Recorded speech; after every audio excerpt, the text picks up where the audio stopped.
acceptable once ain't acceptable now and vice versa. So unfortunately, unless you try to push the warrant, you don't know until it's signed or rejected. I'm actually surprised this one was signed for some of them that they've rejected in the past, but that comes down to different judges have their own standards too.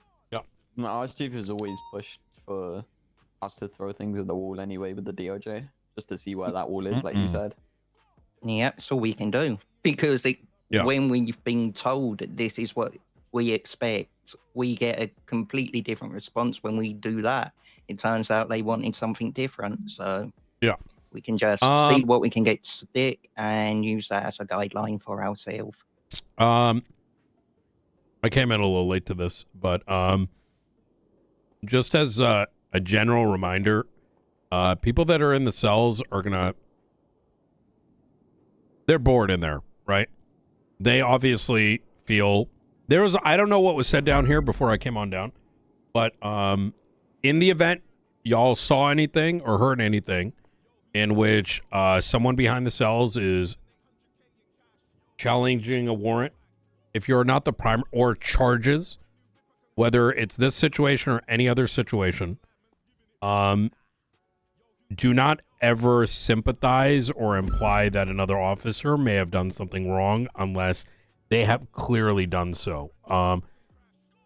If any of y'all heard, I mean, and to be clear here, right? Like directly, right? Like little yes or like hearing him out is one thing, but never, ever, ever agree with any affirmative when it comes to any legal related stuff. It can result in hours of wasted effort for the investigators involved, right? And yeah, I spoke with Remy through everything. She wanted me to relay what the warrant was about, even though they're not the person who was actually the warrant for, but also that person gave permission to inform them. I tried to be clear. You're absolutely good. There was something that happened down here, which is kind of why I'm addressing everyone as a whole. I was trying to explain to them, look, different officers will have different standards. It's our job to push the warrants, and then it's up to the DOJ to deem if what we done is acceptable or not, and then we know where things stand, where the guidelines are, and just because one person thinks a raid is unacceptable doesn't mean another officer deems the same thing. So I was trying to make sure that if anything was said, that they understood that just because one of the people down here may have said, look, I don't agree with that, it doesn't mean it was wrong. Yep, 100%. I mean, all right. Well, shit. How bad was it down here? I thought these guys would have been sent up a while ago.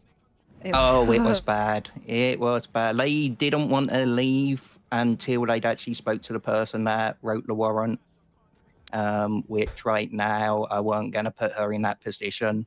Do they have a copy of it? I'm confused. Not yet, no. So what was the debate over him? I don't understand. So they wanted to know what the raid was based on.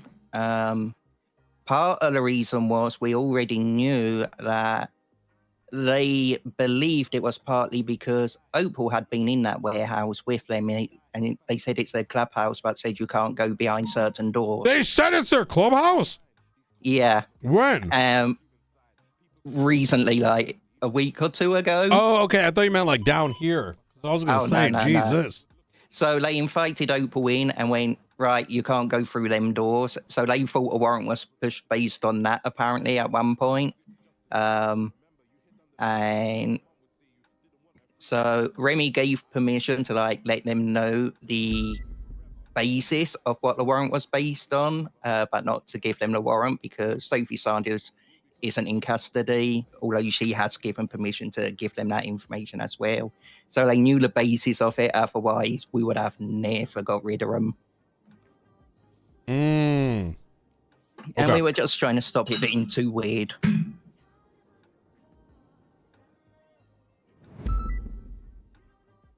Well, hey, I'm surprised we turned that shit around. I'm going to be honest. As soon as the air one went down, I was like, my money's on them. Yeah, shit looked bad for a while. Yeah. But it was good. People seem to actually be listening most of the time during that. So for once, things worked out. Probably was an advantage as where we didn't have like 30 or 40 officers and we only had like 20 at most. It was really like a uncoordinated attack from them, it felt. They were nowhere near each other. I feel like they didn't really knew what to do properly. How to defend and stuff. It all fell apart for them really when they went after Air One, split up. Some stayed at the warehouse, others went after Air One, and I don't think they were expecting people to be ready for that. Yeah. All right. It was, we kind of picked them off one by one. Like, it didn't really feel like we got ambushed. Nah. Well. It wasn't like pushing the besties when they had 15 people defending the fucking place, hiding in bushes. I would still call it being ambushed, Miller. I just think we've gotten better at dealing with an ambush that's not coordinated. Yeah. All right. Well, shit. You guys know where Maxwell? I just saw her over in the hallway. All right. I'll see you guys out there. Maybe.